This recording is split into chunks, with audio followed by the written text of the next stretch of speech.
And now I'm ducking here. You guys were like here. All he has to do is shuck up and take my back from here. So you still have to dress here. My head's down. And if you have to, sometimes you can grab here. I don't always grab here. The reason being is now there's one less arm to defend. I have one less arm. And only time I'll do that is if I'm really flat here, maybe. Okay, so when you get to here, and I'm addressing, if you see that he's not able to get it, now at this point, we're not going to drill this, but all you have to do from here, defend and pull away. Easier said than done, but it's your chance in order to get out of that position right then and there. Okay, get out of it, pull away. Don't be afraid to disengage. I say that all the time. Everyone's always like, oh, I gotta go, I gotta go, I gotta go. No, get away. You have to know when it's time to bail. There's lots of times I see you guys roll and you just keep going, you keep going, keep going, and then you end up in a bad position because you never stop going. You have to know when to bail. It's time to bail and at least retain a position back, as opposed to giving up a position because you didn't know when it was time to just say, okay, I gotta quit. Not quit, but just quit what you're doing right then and there to retain a dominant position, okay? So if I get to here and he gets that grip, all right, and I know he's not getting it, but I know I'm not going to be able to keep doing anything, then yeah, at some point I'm like, okay, I got to get out and then work from there. When me and Ruben roll, honestly, it's him having that grip the entire time and me defending because I know where it's going to go. So that's how our rolls go. I'm defending. It's just what it is. It is what it is. But you're going to get guys that can't hold on as long as Ruben can. So take advantage of that position. Okay, understand that, okay, they're not going to get it. Okay? Now, we did that enough. That's not... Does everyone understand the concept? I mean, do you feel a little bit more comfortable in defending? Yes, sir. Once again, it's that first arm. Defend that one. Earlier, it's the second. Because it's real difficult unless they get you a bow and arrow to just choke you from the back without holding on to something else, the gi or the leg.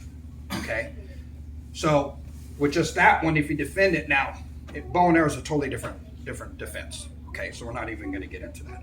So the next one, yeah, I can do this one easy. So a lot of times when I work half guard, people actually, everyone scoot over because this one here is kind of, we can turn this way.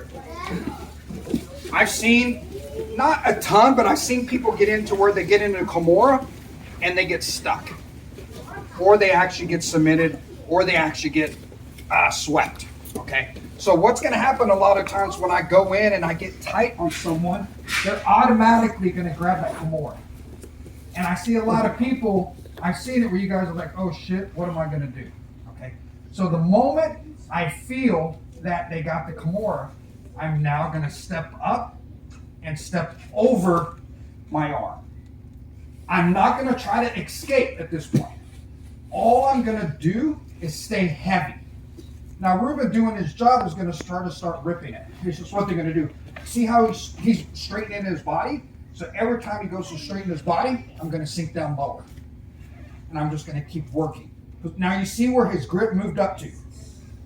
His grip, just on that simple little movement, has now went from my wrist to my forearm. You're not going to finish a good person with your grip on the forearm. You need it on the wrist, and you need that arm bent.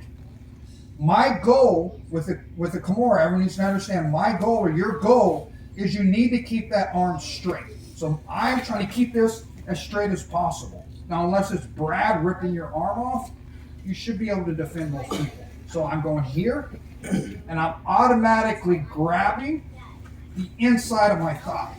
Now, I don't want to get too far in here, because what happens, if you notice, my arm immediately started bending. And now he can try to start forcing it, and it's here. You want to now take it and extend it and drop your hips. And you think, oh, well, it's harder for me to grip onto my leg. Well, it also made it more difficult for him to rip it because you now just stretched his arms out further away from his body. He wants his arms closer because that's where all his power is. If I'm here, now his power is less because number one, my arm is straighter. My arm is actually almost completely straight, and his arms are stretched out. Okay? So at this point, just from here. Now you can do a couple different things. You can grab around the belt, the hole. You can try to pass if he's going to let you, but don't become too advantageous when you pass. I've seen people just jump here, and then their leg moves, and then boom, they get it and they take it over. Everything is slow and methodical. Here, low. If I'm going to get this far, I'm going to stay low because he still has that power in order to Kimura me from there. Chin on the ribs, that way he feels it, and I just start walking. Here. One knee down, one leg up. And at that point, be able to get out from there. The basis for all of this is use your weight, your hips down. If someone gets you into Kimura, at that point, it's not a race. It's not a race. You want to slow it down as much as you possibly can. Because the moment I get to here, he grabs it. Oh! If you know, I'm flattening, so you're going to drop your hips here, come back, and grab the inside of this leg. And sometimes he'll try to sit up, try to get a better grip. It just now allows me to straighten out my leg even more. Now, if they're really, really strong, don't be afraid to just grab the inside of your own pants, inside the pant leg. Because if he's real strong, it's still harder for him to pull it because I have the pant leg. You can grab your own pants like that. But the key here is to keep as flat as possible. And sometimes you'll just sit here and they're going to tire out because they're like, okay, I'm not going to be able to get it, and they're going to let go. But if they don't, here, just stay heavy from here. If I'm in this position, they are not going to Kimura me. They're not going to sweep me that way or reverse that way because all my weight is down. And then I just slowly work. Let me get my arm on. Okay, it's a very simple. Kimura is very basic, but it's used a lot. Most of the times people get it because they're going to sweep you. I don't see so many submissions with the Kimura, especially from half guard, but they're there. Doug does them a lot. Doug loves to grab that Kimura from half guard. But if we do this, flatten, low, get that arm in. So immediately here, arm goes right in here, and you drop your hip. And cup here. And then the whole position, you want to get your arm here. If you got longer arms, it's great, because then you can really